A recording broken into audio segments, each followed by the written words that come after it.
Good evening, ladies and gentlemen. Another beautiful Thursday, another beautiful episode, and a wonderful set of speakers and a brilliant moderator that we have on show today. Welcome to the fourth show of the BW Hotelier, the GM show, our newest series, but now not very new. We are in our fourth week and a fourth show. This also is the second show of the West. And the next 2 weeks, we're going to move down south, right? And we will be hosting 2 shows on the south, and then we move on to the east, and then on to the central region, and back to the north. In this series, we will have a special focus show on the northeast, also, like I said, on the central region, and this time we will also be heading out of the metros and bring to you as many stalwarts from the industry as we can afford and are able to bring in. Welcome again. The topic today for the show is lifting the ARR, or as some call it, the ADR. Occupancy is a no-brainer. It's the pricing mate. This is critical to the survival of this industry. Very, very inane, very critical. This industry has taken in a lot. It's time to start talking brass tacks. For any queries that you may have when you want to reach the BW Hotelier, please mail us at bwhotelier@businessworld.in. We'll be happy to revert back to you. Let me repeat this again, bwhotelier@businessworld.in. Without much ado, let me get into the show now with a brief introduction of the speakers. First in, we have Nicholas Dumbell. He's the general manager of the St. Regis at Mumbai. Hello, Nicholas. Hello, good afternoon. Almost an India hand. He just told me he's been here 7.5 years, and Asia is where he belongs almost. His father was born in Kolkata. And now we have Bhagwan Balani, who's the general manager of the ITC Grand Central in Mumbai, very much a Mumbai boy. Hello, Bhagwan. We have Vikas Kapai, a Delhi boy now in Mumbai. He's the general manager of the Sofitel at the BKC in Mumbai. Hi, Vikas. Good evening, everyone. We have Sharad Datta, a Fauji son, been all over India. He's the general manager of the Westin, Mumbai, Garden City. Hi, Sharad. Hi, good evening, all. Yeah. We have RANDHIR, a Gurgaon boy. Well, boy, yes. In Mumbai, he's the vice president of the Ramada Plaza by Wyndham, Palm Grove. Hi, RANDHIR. Hi, dear. Hi, everyone. And if Delhi hasn't had his quota, we've got another one. We've got Ravi Ramachandran, again a Delhi boy in Mumbai. He's the general manager of the Radisson Hotel at Mumbai Andheri MIDC. Hi, Ravi. Thank you, and hi, everyone.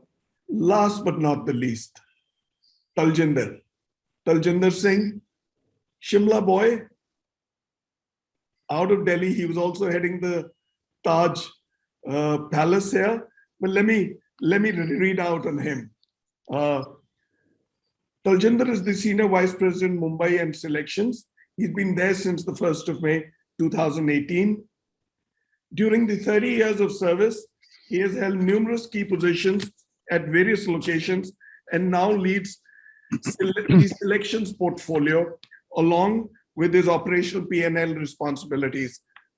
Prior to being appointed as the area director, Mumbai Hotels and the general manager of the Taj Mahal Palace in 2015, he was the general manager of the Taj Palace Hotel in New Delhi and also the general manager of the Taj Bengal. Great properties and great assets. He's also been involved in various assignments across properties of IHCL, including leading some key and corporate level project teams during his career.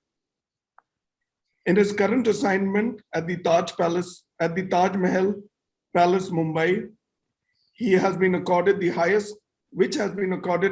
highest customer satisfaction rating in the world amongst its peers by TrustYou, the world's largest aggregator of customer feedback, for 3 consecutive years. The hotel, most recently on Tuesday, November 30, won the global recognition at the World Hospitality Awards in Paris as the world's most iconic asset. Asset it is. In his current role as the brand leader for IHCL's selections portfolio of hotels, he's incredibly excited about the unique portfolio of the named collection of hotels, which is expanding fast. Permit me now to hand over to Taljinder. Taljinder, your show. Thank you, Bhuvanesh. Too many words on me. I wish it was shorter than that. But thank you, and deeply humbled by the introduction that you've given. Welcome, colleagues and industry professionals. It's wonderful to see such an illustrious list of colleagues here to debate this fundamental question and give us their thoughts. And, the industry has evolved, as we all know, from various terminologies, starting from ARR to ADR to RevPAR to TrevPAR. And it seems the world has come a full circle, because right now, all we are thinking of is occupancies. So time to discuss and debate when and how are the wheels going to churn once again when hoteliers begin to think of ADRs and rates and pricing as a strategy. So I think this is what we are going to discuss today, and we are greatly looking forward to hear from everybody what they feel about the current environment. Much further ado, let me do quick introductions for everybody, starting with Nicholas Dumbell, who's the GM at the St. Regis, Mumbai. Nick is your typical extroverted, creative, and passionate hotelier whose guests and team easily warm to. A true multicultural global citizen born in Brunei to Franco-Mauritian and English parents who grew up as an expat in 5 different Asian countries, attended secondary school in the UK and completed his tertiary education with a bachelor degree at the Cornell Hotel School in the US. In his 21 years with Marriott, Nick has gained a reputation for using his creative flair to increase employee engagement, implement standards, drive customer service scores, build relationships with key booking channels, and grow hotel market share at award-winning levels. Nick returned back to his Asian roots in 2014 to lead the Bangalore Marriott Hotel, and then subsequently moved to Mumbai in 2016 as a complex GM for the Renaissance and the Marriott Executive Apartments Mumbai. At the beginning of 2020, he moved back into the luxury space to lead the St. Regis Mumbai. Welcome, Nick. Next is Bhagwan Balani, General Manager of the IDC Grand Central Mumbai, a seasoned professional with over 2.5 decades of rich experience in the hospitality industry. His forte lies in the maintenance of higher standards in the guest service delivery, business development, coupled with strategic, financial, and people management. He has worked with leading hospitality companies like Hyatt, the Leela, Hilton, and most recently at ITC Grand Goa Resort and Spa, a luxury collection resort and spa. His success lies in delivering the right metrics through a collaborative work style, hands-on approach, followed by an outstanding ability to lead a diverse team. Welcome, Bhagwan. Vikas Kapai, the General Manager of the Sofitel Mumbai. Welcome, Vikas.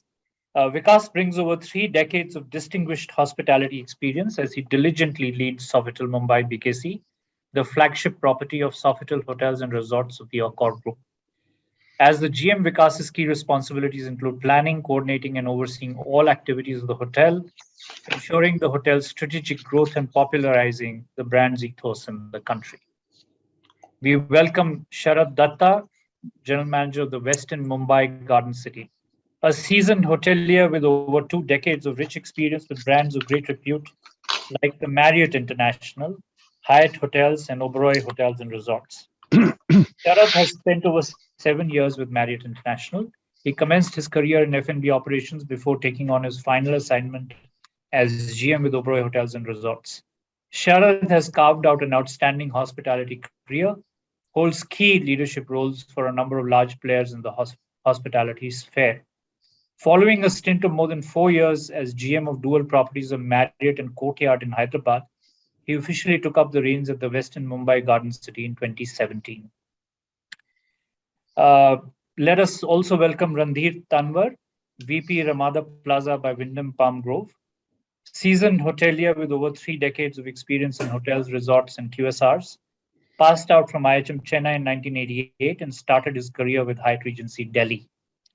He is in Mumbai since 2004 with Raheja Hospitality as Vice President for Ramada Plaza by Wyndham Palm Grove. His strengths include hotel operations, marketing, food and beverage, team management and financial management, and maintaining excellent relationships with stakeholders and franchisees. He's an avid traveler and likes spending time with family and friends. Ladies and gentlemen, let's welcome Ravi Ramachandran as well. He's the General Manager of Radisson Hotel, Mumbai, Andheri, MIDC. Seasoned hotelier with more than 33 years of experience in hospitality industry, having worked in food and beverage, food and drinks, and sales and marketing divisions across brands like JP, IHCL, Taj Group of Hotels, Hyatt International Hotels, and currently with Radisson Hotels. Currently, he heads the Radisson Mumbai Andheri MIDC, an upscale hotel in the very heart of the business district of India's maximum city. So, welcome to all of you, and looking forward to our discussion. I just want to quickly set the context, and having said that we are now at a stage in our lives where we are all, in a manner of speaking, in the same storm, different ships. We all have to maneuver our way through, and each one has their own distinct style and strategy to do so. And in the current context, when the economy shifts the way it has shifted, under the conditions that it has shifted, hotels must focus on the correct demand indicators for the specific markets. And whatever little demand is there are multiple players who are up for it and want to deploy various strategies. And in the past couple of years, the marketplace has truly turned out to be a C2C market space and such, where consumers are advising new customers on where are the best deals, where is the best value, where is the best service, and what is the kind of pricing they should expect. So it's no longer a B2C kind of space. It's even evolved and matured in a kind of C2C space. And therefore, what matters today to people is value and how value is delivered. So having said that, and having seen that consumers are now conditioned to shop via multiple distribution channels, online, offline, to find their best value, what is it that hoteliers of today, and what is it that our peer group, which is sitting here on the panel discussion, feels about certain issues? So let me start by asking, maybe Nicholas, we can start with you. And my first question, therefore, basically is centered around the industry and the state of the industry, as I just kind of tried to articulate in setting the context. And for a long time, the industry's been on a song. We've been on a roll. Markets improved year on year, and there's never been a crash. But 2020 seems to have paid put to all those plans and an end to the dream run, in a manner of speaking. So is that a correct assessment according to you? Thank you, Taljinder, and thank you for leading us this evening. So there's no doubt about it. 2020 was a disaster for our industry. Now, if we look, for example, here in Mumbai, occupancy went down 45% on 2019, and we were lucky to be just above 40%. ADR went down to 6,000 rupees, and RevPAR plummet 60%. Now, that was for the full year 2020, and that was also with the context of having a really strong first 2 months of the year for the market, which I think if you're like my hotel, pretty much the first 2 months of 2020 generated over half the revenue for the whole year. So 2020 was a disaster. And I think we've all been fighting to find ways to drive our business forward, to drive the top line up. But I would like to add one more sort of complexity to your question. I'm not of the belief that 2019 was actually an acceptable ADR for us anyway. I think that was on the low side. And if you look at the Mumbai luxury market, if we're honest, the ADR was hovering just about 10,500 rupees in 2019. And that, that's still 30% down on 2007. And that also is way, way lower than other cities around the world. And I think we all know that the amazing Indian hospitality definitely deserves a much higher rate. So I think it's a double-edged sword. One is, whilst we were going in the right way in 2019 and continuing to see growth, it wasn't quite high enough and we needed to drive that higher. But absolutely, the brakes were put on in 2020 and we've got a lot of work to do now to drive that back up again. Lovely, thanks. And I couldn't agree with you more. I think Indian hotels are still very underpriced, given the value and the service that we provide to our customers and the quality of the product, the room sizes, square footage, so on and so forth. So there's definitely a lot of headroom, even over 2019. Agree with you on that. So Sharad, let's go to you. Given where we are with the ARR, ADR scenario after 2020, what is the comeback plan and when do you see it happening actually? That's a great question. I think it's a question that's on everyone's mind at this point, right? And I think Nick spoke about some numbers in terms of how occupancies and ADRs tanked. In 2020, yes, as a market, Mumbai tanked about 24-25% in ADR, but 21 vis-a-vis 19, we've tanked about 43%. So it's actually on the downside. So that leaves us with a pretty tall mountain to climb next year. What do we do to do that? I think a few things as hotels we'll need to do. One, I think we'll really need to test our rate thresholds across all segments. I don't know how many hotels in our market have really pushed that and see where that threshold lies. Do we get a pushback? What's our sweet spot? The strategy around lifting ADR will really have to be pushing those boundaries and probably, being a little braver than we've been on that front.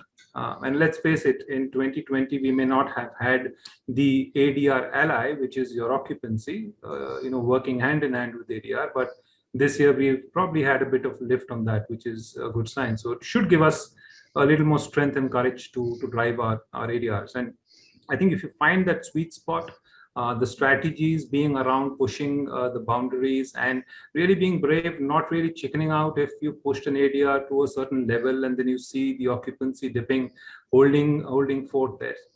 Some cities, and Pune comes to mind, it's done a fairly phenomenal job in holding its ADRs. And I think we should do that too. It'll require, I think, some astute revenue management. It'll require being nimble-footed on a daily basis. Because the demand situation will ebb and flow, seeing what's happening over the last couple of days, actually. So we really don't know how that will pan out. I think the other piece about how we can work on this is what we've done with our group segment over the last 18 odd months. I think that's one segment that's probably coming back a little stronger. And we really don't need to offer the kind of rates that we've done in the past.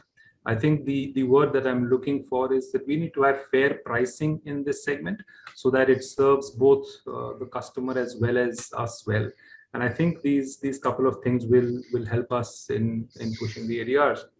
In terms of timelines, I think that's anybody's guess. I was reading a report by some leading hospitality experts whose view it is that we are looking at a full recovery of ADR to 2019 levels only at the end of 2024. Now that's a fairly long road ahead, but I think it also has a lot to do with international traffic. It has a lot to do with how we can push our online rates. So yeah, perhaps 2 to 3 years to full recovery, and the road probably not as easy as it may seem at this point in time.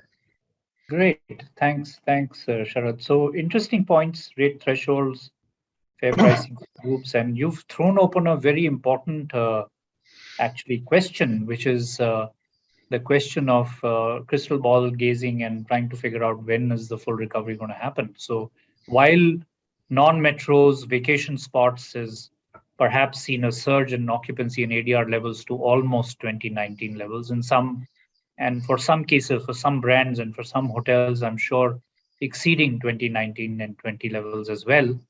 But obviously the metros are suffering and been hit the hardest.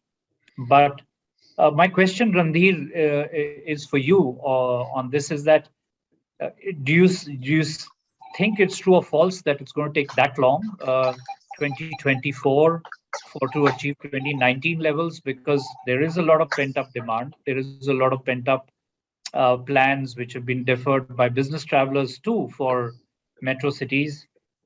We've seen a surge in the recent past when things were almost normalizing. So do you think it's true or false? It's going to take us that long? And No, how do you make up for that hit?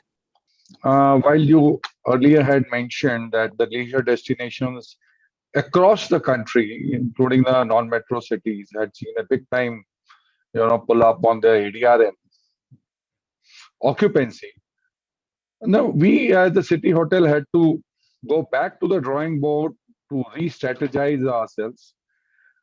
The two major segments for our hotel which got hit was the international traveler and the CVGR, which is the contracted rates with the corporates.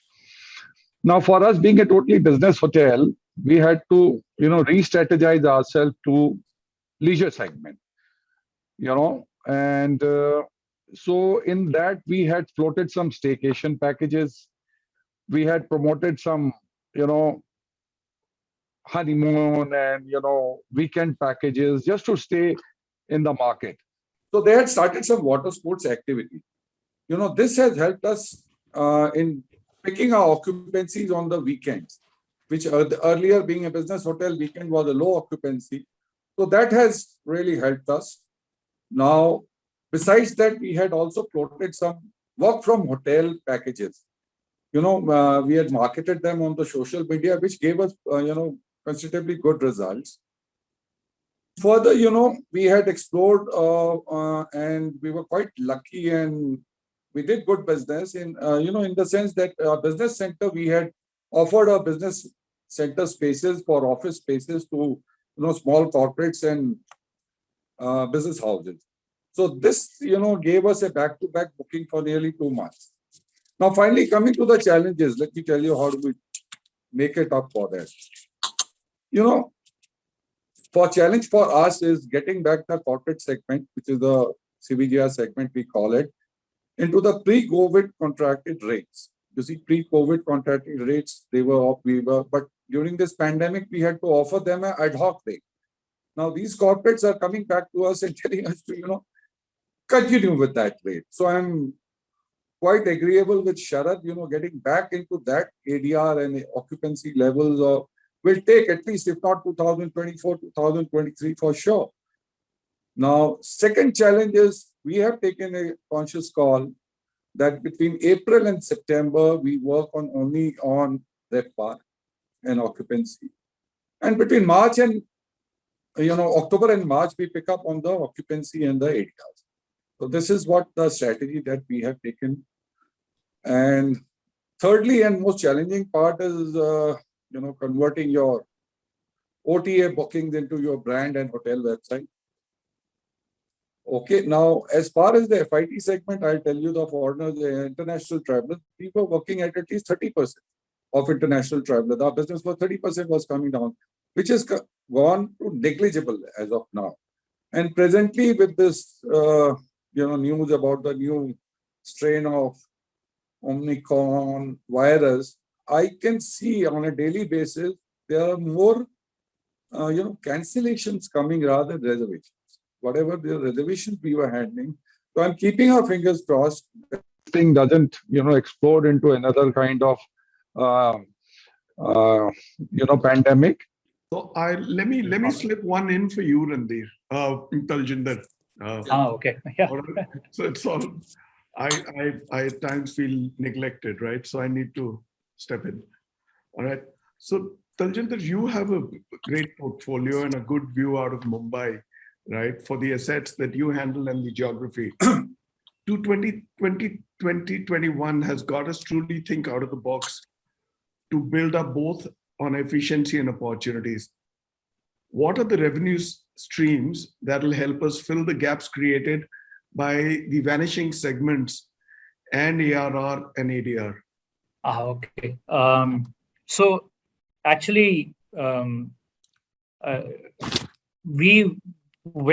the crisis hit, obviously everybody was in crisis mode, but the leadership, along with the MD and CEO, Mr. Chatwal, went into a huddle, and then we quickly came up with 3 or 4 strategic kind of initiatives that the company would undertake. And I will name, there are quite a few which have in their own individual way contributed, like drops make oceans, but there are 3 or 4 which are worth really mentioning and are out there in the open as well as alternative revenue generating initiatives which met with fabulous success, even award-winning success. So Cumin being the first one that we launched, which is our own food delivery platform, bringing food from luxury restaurants of ours to people's homes. So we got off all the other platforms and we created our own platform at like lightning speed, along with partners with Datta Digital and our own cross-functional team within the system to launch that really, really quickly as a phone app.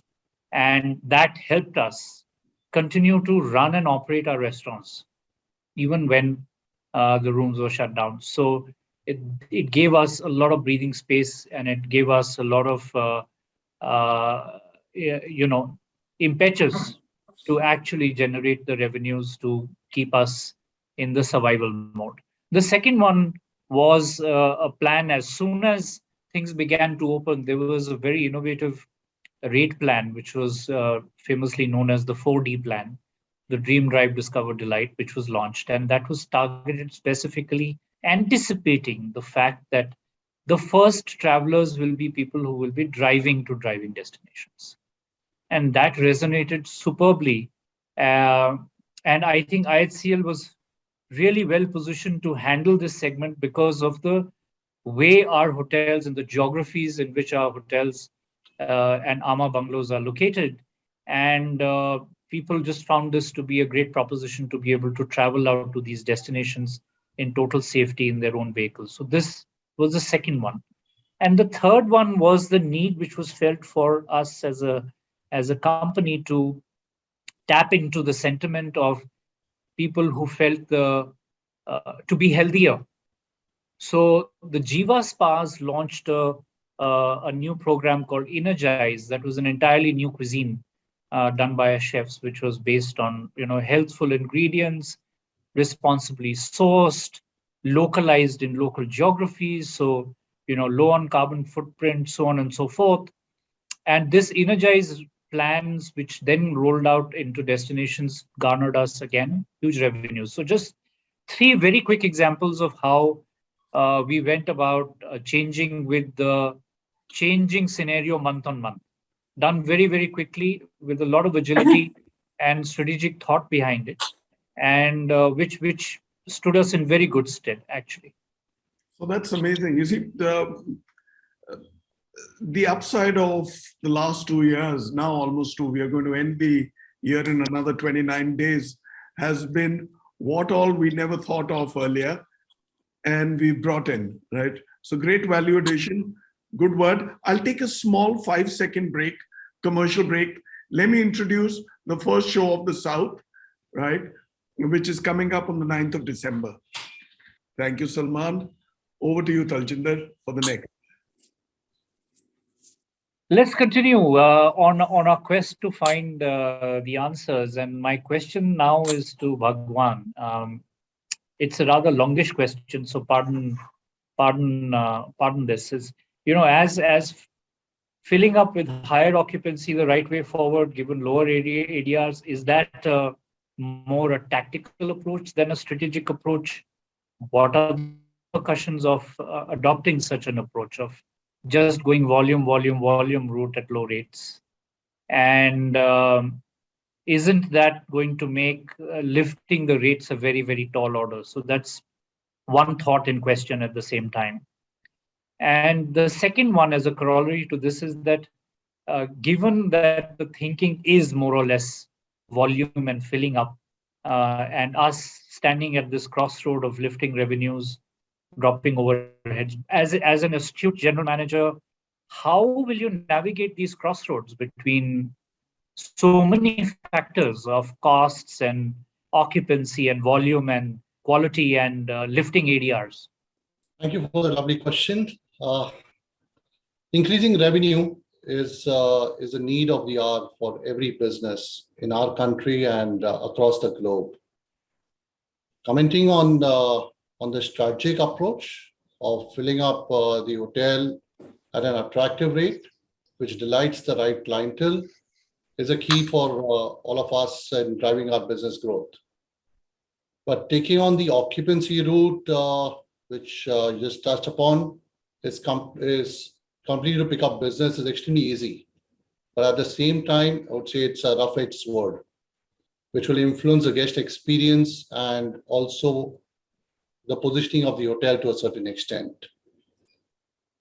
We would indeed value and follow a balance between the segmentation and the positioning approach, while the rates are slightly muted, but not compromised as a strategy. Coming to the second part of your question, we would continue to ensure a fine balance between lifting revenues and rationalizing the costs. Our first priority has always been to ensure that our guest experience is seamless. So costs have no doubt seen an increase with the safety measures implemented in the current pandemic. However, we've been quite successful in rationalizing these costs and bringing in efficiency whilst certain cost sets are being worked upon in close conjunctions with various departments. On the other hand, be it our food and beverage, be it the sales, driving the room revenues, the revenue managers who's looking at all the online performances, through the websites, to the online travel channels, Lavendria sales, takeaways. So through all of that the team works through relentlessly, driving the right segment of business is a key to it. Thanks, wonderful. Driving the right segment of business and of course keeping an eye on quality, balancing it. Good thoughts. Thank you so much, Bhagwan, for your thoughts. So over to Ravi, and I have a tough question for you, Ravi. It's not related to ADR, so on and so forth, but it's related to our OTA friends. So while OTA is an opportunity, and given the nature of the OTAs, they are sometimes catalysts for really pushing down the prices and pushing down the ADRs. Yet we all know that it's very difficult to live without them in today's day and age. So how do you think we can handle this challenge, and where is the balance, and is there going to ever be a balance? Great question. Thank you, Mr. Singh. And I'll take up on the word devil. First, let me create a story for you. You're sitting, we all are general managers, we were sitting with empty hotels. We didn't see the next room night coming in from everywhere or anywhere. So the devil gave you that alternative. I will give you the business, but at lower rates and higher costs. So what did we all do? Actually, we jumped at it. So in our situation, while I believe this devil was God sent at that time and moment.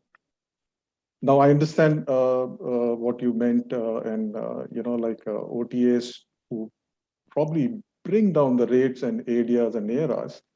I strongly believe it is in the heart of the hotel or the hotel's revenue and commercial teams to be able to actually decide whether what do they really want to do. I mean, what is their strategic or tactical approach towards online travel agencies? They can definitely, they could, and they will, and they can use them to their benefit. So I'll just talk about what comes to me on top of my mind is that that increased distribution and enhanced reach to the tertiary city could not have been dreamt, but the business which was available was from those cities at such time. The businesses were small. The SMEs were the ones who were actually traveling and giving hotels the business. So I think the benefit was largely there. And with the loyalty and the subscribers they have, the large base of subscribers these online travel agencies have, I think any brand or hotel would love to leverage on that. So now that is one side of it. So what could be the challenges, as we spoke about the challenge in the question? I believe these rates are non-confidential. They're visible to everyone, including your competitor. So that's one. And, like I will look for a city and a destination, and there it is. I mean, my hotel is coming along with some 10 other hotels, which could be more viable for the customer. So that was another challenge we had to deal with. While we were all struggling, every hotel was ready to give a higher percentage of discount. There are various methods of giving discounts to these OTAs, as all of us know. That was one, but also which was a challenge for every hotel was higher cost of doing business. So higher commissions, and commissions also prompted the hotels to look for campaigns and boosters, which probably will give them a benefit of being listed higher or better, or a ranking which probably will bring them eyeballs from their potential customer. So now OTAs are there to stay, and as we speak, they have evolved. They've evolved so much so that so many businesses related to hospitality they have also gotten into, which probably also what the pandemic has taught them. So homestays, which was never their game; visa services, which was never their game; chartered flights. Imagine activities like food tours, gaming and adventure. I mean, some interesting thoughts come, which probably hotels should, develop and maybe, make some money out of it. So the last part of it, again, was how to create the balance. I think, is there a balance? Yes, it is very much, I think, in the consideration and in the interests of every hotelier and hotel, to be able to create that balance. So how would you do that? In my opinion, and would be to choose the right combination of business mix, basically choose if you have to do business with one or the other, and is it a larger mix of groups versus transient FIT, which is contributed by corporates, is something which you have to understand and take your due contribution from OTA also, because they're there and you'll not be able to fill your hotel otherwise. Another aspect would be that don't give an opportunity of having different rates at every different avenue. So rate parity would be the prime objective of every hotel professional, to be making sure each platform, OTA or their own brand or anywhere else, have a rate parity, so that they look at the rate and they see that there is no difference between one or the other. And there are times there are hotels who use channel managers, if not really directly connected to the central reservation center. You can also yield by restricting the inventory to the OTAs. Now, the other aspect of our business is also to be profitable. So to be profitable, you also have to manage their costs. So please don't go giving overriding commissions. Don't give performance-linked bonus. I'm sure the other hotel will, but we all, if we develop and be brave, remain resilient, and remain relevant, I think that's where the balance would be. Thank you. Thank you, Ravi. So the devil loves the overriding commissions. Great. That's some very interesting points you brought up about our OTA friends and how they are expanding their world as well. So my next question is to Vikas. And, Vikas, if we go beyond the straight line thinking approach, and digital and social media are good vehicles to realize a comeback given the spread and the reach of this channel of communication, which is the most relevant channel nowadays. How have you planned and optimized this opportunity? That's my first question. And then our directors of sales and marketing are owners of also maximizing revenue. And they have to think out of the box. They have to use social media and be digitally savvy all at the same time. What is your brief to them? And how do you think they are faring in this changed dynamic environment? Thank you, Mr. Singh, for the question. Digital and social media in particular, they have become a driving force into decision making by our clients these days. All bookings are inspired by the medias.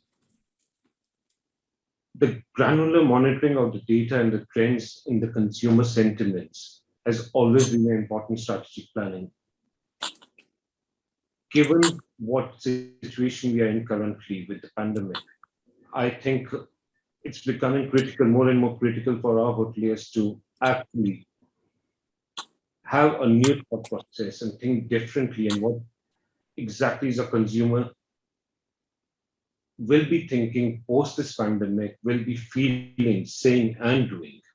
So it's a complete new change that we have to adapt to. At Sofitel, we are not just using our digital platforms for doing the regular hygiene, or you could say the vanilla wish kind of a thing. We're using a holistic 360-degree approach, wherein to our strategy to make it more relevant to our clients. We have got a couple of promotions, like our All Safe promotion that went off was more, not just dance and video, it was more interactive kind of a thing with the clients. What we started doing is look at our clients' requirements and then plan food festivals. That's a new approach we hoteliers are taking on, because everything has to be combined together to hit our target audience using our social media or the digital media into it. And showing good results, we have now started doing interactive promotions and have separate pages or handles for at the social media. So all this is helping us. Towards the second point that you asked me was about getting DOSMs involved into things. I think 7-10 years ago, this was not even there in our thought process of recruitment or talking to our people. Now we have to have a separate SOP, which is a ever-evolving thing for our sales team and people, that we need to set targets for this specific segment. So this has become a segment by itself. And what is good of the segment is that now we can interact with our people, with our consumers, with our guests, and we can revert immediately, basically. And this is also a good revenue producing stream for us, which is very, very cost effective. So our DOSMs have now to sit and actually plan it out, and how, like other strategies for various segments like the corporates, travel agencies, this would also have a separate global strategy attached to it. Thanks, Vikas. Interesting points on targets for DOSMs for social media, and also checking on ROI that they are able to get from their social media spends is the new way now in current times. Thank you, Vikas, for your inputs. Once again, back to Nick. And while we did debate, or we did have a couple of comments on this question of comeback on 2019, and I think I'm going to ask you again, what do you feel about it? But I'm going to add one more small question to that, and that is that how do you think, and what do you think is the role of brand positioning in playing this ADR lifting game? And do you see some form of that play helping bring back some form of normalcy for at least the discerning set of customers who are looking at experiences and not just rate as the way forward? Thanks, Taljinder. Yes, great question. I mean, I'm of the belief that we are going to come back sooner than we think. I think 2023 will be above 2019. Maybe I'm being a little optimistic in this, but that is my feeling. I think there's no doubt about it. There's some key things that have to happen in line with international travel. We talked earlier about the importance of international travelers driving that ADR up, and that will support us. Volume is not an issue. We've just finished last month here at the St. Regis, where the reality volume is only down 14% on November last year when it comes to rooms sold, F&B covers, etc. So volume is coming back. Now, going sort of to your second question, and I think I'm going to answer it almost a little bit together, sandwiched together. I think food and beverage will come back first. I think we're seeing that already. Restaurants are coming back significantly stronger, and I think all of us are seeing the joys of banqueting being driven through social occasions last month and this month. But I do think the consumer has changed, and I think this is where it is so important that we're creating those experiences for the customer. They've had a lot of time at home. They've had a lot of time thinking about stuff. They've had a lot of time experiencing new things. And if the customer's going to go out and spend the ADRs that they used to have to spend before COVID, there's no doubt about it, it needs to be special.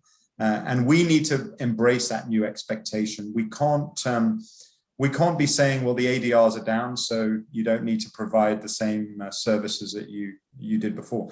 If I get a discount on an airfare flight, I still expect the same experience. It really doesn't matter. My brand promise is what I deliver. And I think as general managers, we're going to be instrumental in ensuring that we maintain those standards and ensure that we're delivering, amazingly special and personalized experiences to our guests, because that's the only thing that will bring them back and bring the loyalty that we need. So 2023 will be back. Next year will be a little hard, but I do think F&B and banqueting is looking strong. Thank you. Great, thank you. That optimism is something that I share as well. I would hazard to say that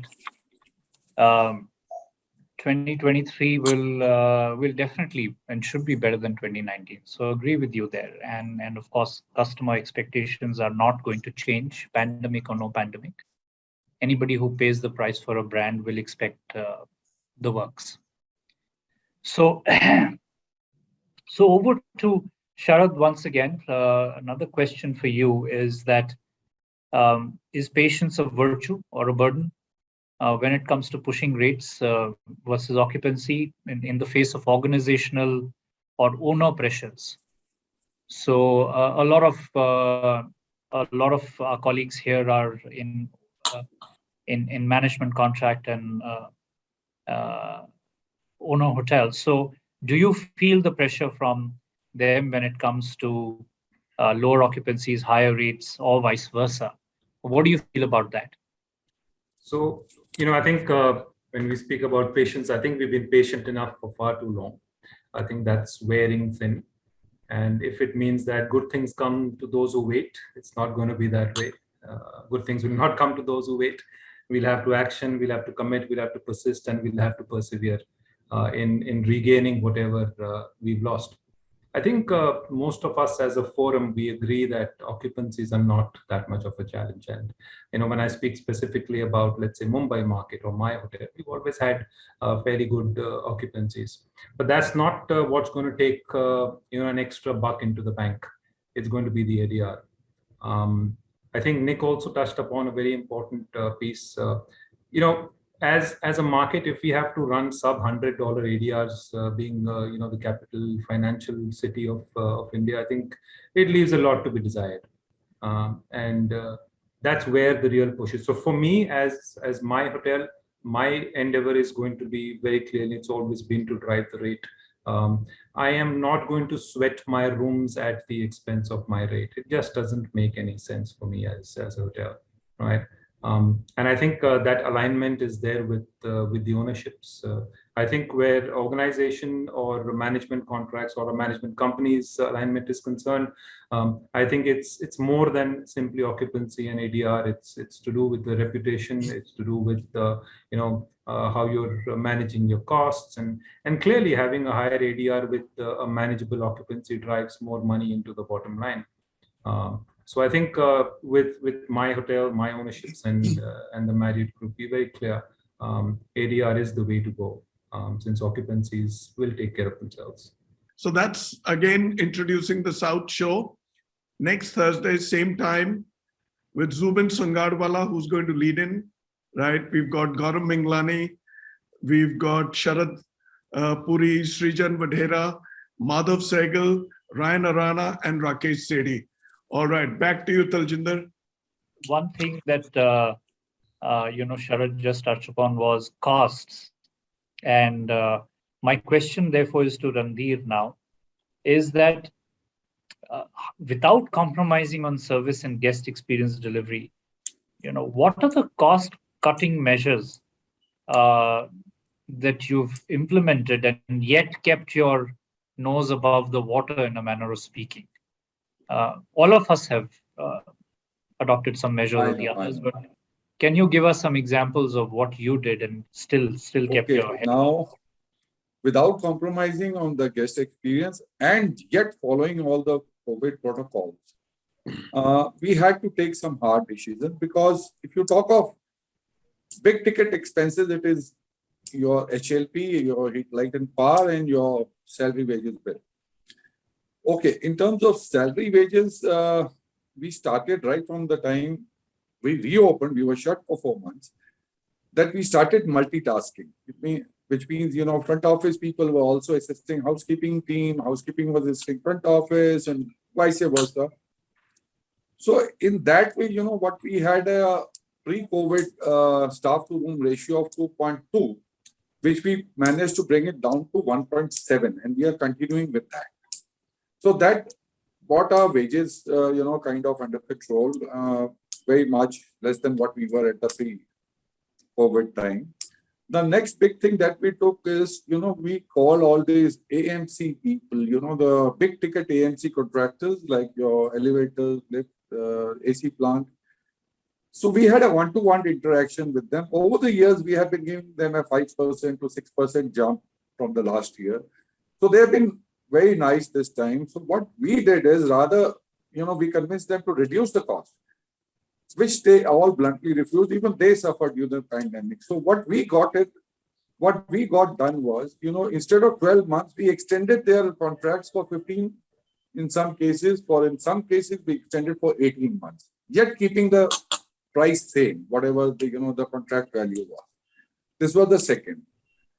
Then most of the outsourced, we had a lot of outsourced, services like cleaning of air handling units, fan coil units, the cooling tower, fans, the CCTV cameras, everything we started doing in-house. Now my security team is in charge of the CCTV. They do the servicing, maintenance, everything. My, maintenance people are looking after all the cleaning of AHU, FCUs and all, including the PNG boiler.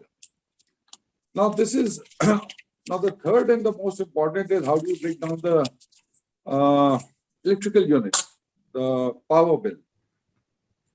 We have been quite successful in bringing our unit consumption down by about 600 to 700 units a day.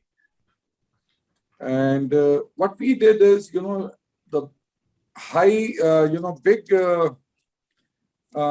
kVA or HP motors and pumps, which are not required to run between 6 and 10 in the evening. Like I'll tell you example for a swimming pool, we have a 10 HP pump. So between 6 and 10, we don't run the filtration plant. We run after 10 o'clock. So in our billing, if you see, we have a Adani billing. So there's a tariff of the day, DOT, that kind of a thing. So if you run your units consumed between 22 hours, which is 10 o'clock till 6 o'clock in the morning, you get a rebate on the billing. So that way we have been able to, cut down and maintain our energy cost much lesser than even pre-COVID time. So these are and lastly, my chef was a big help. We did a menu engineering of our items. So because of the low demand and, so we had to do away with all those imported food stuff. Firstly, it was not available in the market. So we did a menu engineering which brought our cost down. That's how we worked on. I have one interesting one for Taljinder, which I've been itching to ask. Right? What is your brief and directions to your general managers, and how is the region faring after the unlock? If you can summarize briefly in bullets, the few steps that you've undertaken. So, okay, quickly, I think the one message is that if we don't expect to board an airline when the rates are low with a trainee pilot, then we can't expect our customers to come to us with half-baked safety and security measures. So safety and security remains at the heart of customer centricity and the approach at IHCL and all, whether it's my portfolio or not, but that's the heart of what the company is focused on at this point in time. Then the other thing is that my brief to my reportees is that the customer has become much savvier today. They know how they don't want to spend their time searching for information. They don't want to spend their time searching for rates and best value. They expect that their needs are going to be met and even anticipated in advance. So we have to simplify our offerings. And the one way that we've used is to provide best rate guarantees on Book Direct, which is our own website, and the customer gets that assurance. And also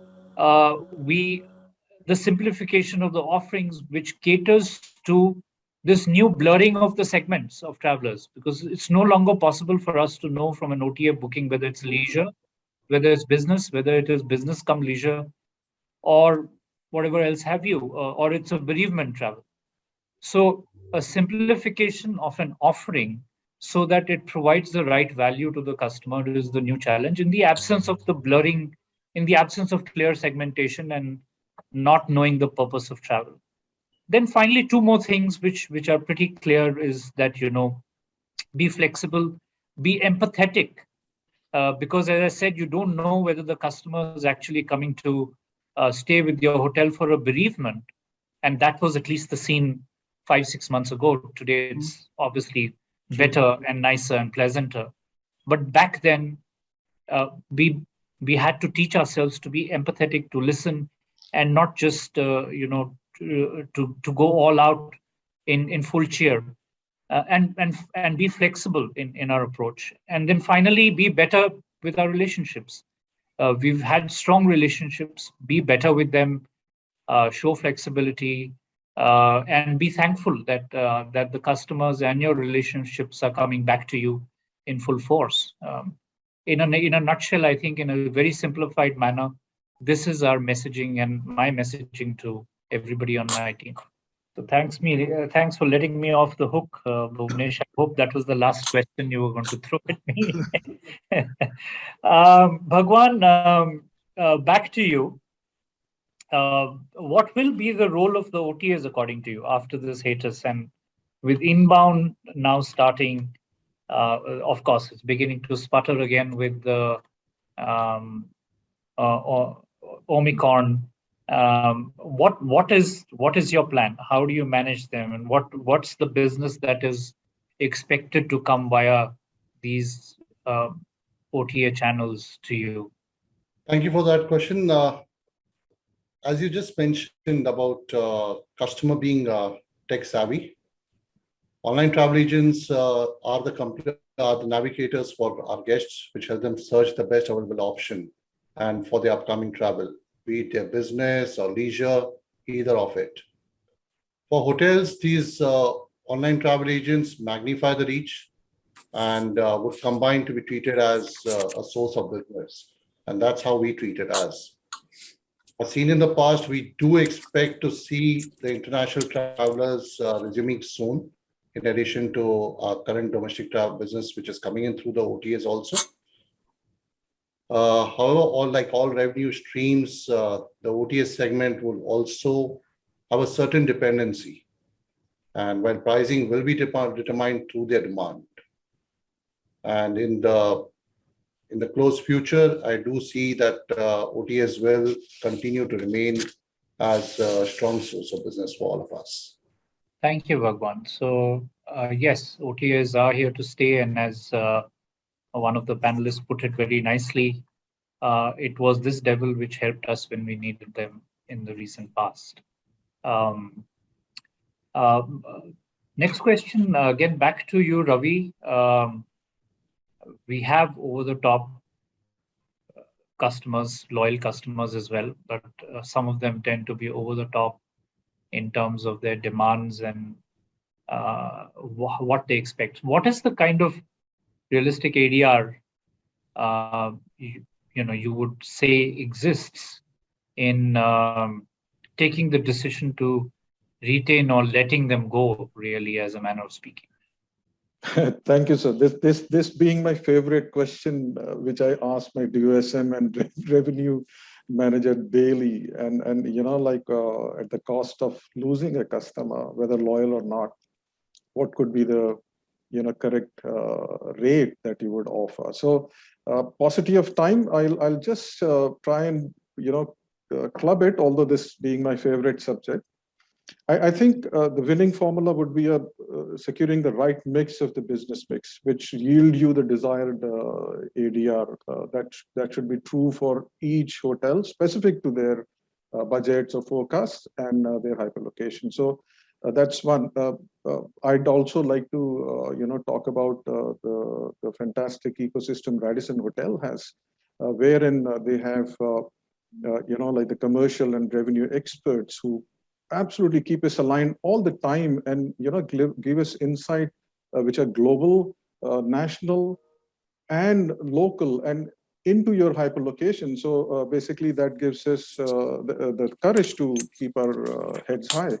So I'd just like to, in conclusion, just quote a couple of one mission statement, which is from our one of the experts of revenue management of Radisson Hotels. So it goes as you need to secure the right business at the right time, and emphasis on the right price, and next again emphasis on the right cost, which means profitable, at the right terms, and to make more money. So this is a mantra or the mission statement we have from revenue. So the correct ADR should match that, all qualifications.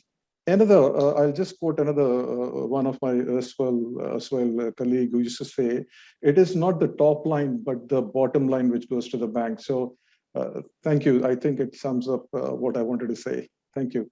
And you did say it very diplomatically as well.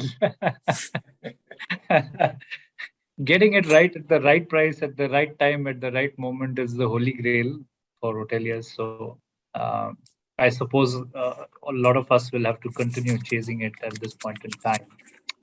Oh, so we come towards the last question of the episode, and that's for Vikas.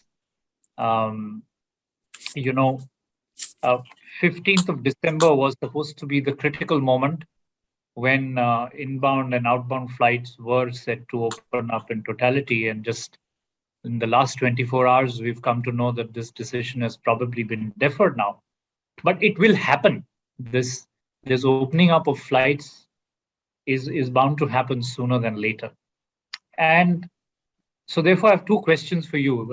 Whenever this so-called right date is announced by the government for this kind of movement to start, will the target group of tourists and guests start boarding for an Indian vacation immediately?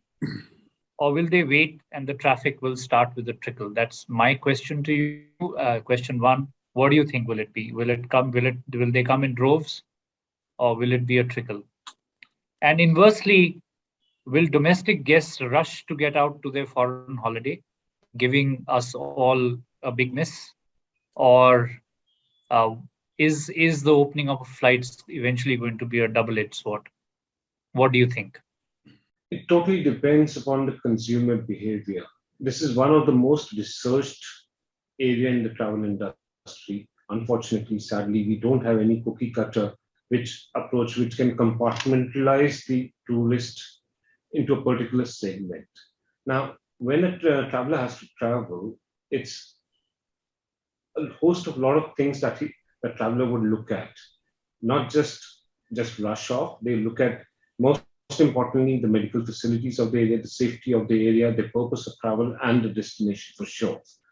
So a higher degree of the decision would be based on the weighted equilibrium of risk versus the desire to travel. So international traveler, I would say, would still be some distance away coming in, say probably early next year, you could say that. Domestic travel would look at the option of going out, but again, staycations have increased into the country. You have seen a new industry, a new segment which started off post the pandemic, that was the staycation. And like you rightly said, the wedding segment, which has picked up in a big way with us, would continue to hold us ground. Testing rate thresholds becomes an important aspect of our journey going forward to see where we land up. And until we don't acquire the courage to test the rate threshold, we will continue to be pushed down by the consumer because the choices are many. That's one. Another, of course, key theme is that we need to follow a balance between the segments and the pricing for the segments, and not ignore the devil, because the devil does also counterintuitively help us when we need their help. So the devil here is important, which is for the OTAs, and adopt a 360-degree approach towards social media marketing and in getting the necessary ROIs, because that is where we can be the quickest in the market, and those who are quickest in the market will get a larger share of the pie. Another theme that emerged is that we are all being optimistic, and we are hoping that the turn back will happen later than most consultancy firms are having us believe. Not 2024 in India, but 2023, and hopefully even sooner is the wish that we have. And that, of course, brand positioning and providing value to the customer is going to be a critical element in individual hotels and brands being able to push up their ADRs to derive better bottom line results, which is what matters, and which, as a panelist said, it's the bottom line that goes to the bank and not the top line that goes to the bank. And having said that, I just wanted to share two of my own thoughts in concluding. And that is that I believe that human beings are perfectly irrational in their decision-making process. And therefore, if people are predicting that it's going to be a trickle and not a flow, then it's likely to be the reverse. It's likely to be the flow and not a trickle. I do believe that everybody, all of us seated here, want to get out for that one holiday which we and our families are missing out on. I do believe that business deals are still going to be made face-to-face. And when it comes to scouting for business and doing that merger or that acquisition, it will need that face-to-face interaction, because that is what builds trust. A Zoom call, with due respect to Zoom, does not do the trick yet, what a personal in-face meeting does. So these are fundamentals of human beings: the need to travel, the desire to see each other. That's not going to change. And when things begin to normalize, it's probably going to be a rush because we are perfectly irrational human beings. And the second thought is that, and that this is here I quote Sir Martin Sorrell, where he said that consumers do not think how they feel, they do not say what they think, and they don't do what they say. Now that's a tough one to crack. And how do we interpret that? Because interpreting the consumer is still a science, and I don't think any one of us here has perfected that science yet. But it's a deep exploration of this territory called the human mind and thought process. And good luck to all of us for being able to interpret it better than the competitor, better than the next destination, and pulling in that all-important business for our organizations. So thank you. Wonderful to be with you. And once again, Bhuvanesh, thank you very much. And thank you all the colleagues here for giving me this honor. I'm deeply humbled to have been chosen as the moderator for this show. I hope you enjoyed it. I enjoyed it very much. Thank you. All right. Thank you, Taljinder. I thought, one, the show was brilliant. I don't mind the overrun, right? We're, for the record, we're 14 minutes over. I don't even mind if we go to 30 minutes over. Having said that, amazing show, brilliant content. From what all we're hearing in the social media and messages, people are loving the show. Yes, of course, ADR and ARR is a great topic to discuss because this is what is on top of the mind of each and every hotelier and brand. So great session. Thank you all. Let's also put our hands together for Taljinder. I think it was a 10 on 10 performance as a moderator, right? Great work, Taljinder. Thank you, everybody. Thank you, Taljinder. Thank you, Nicholas. Sharad, good to see you. Good to see everybody. But amazing responses. Bhagwan, as in Bhagwan, RANDHIR, Vikas, Ravi. Thank you all for being there. We shall soon have you over for many more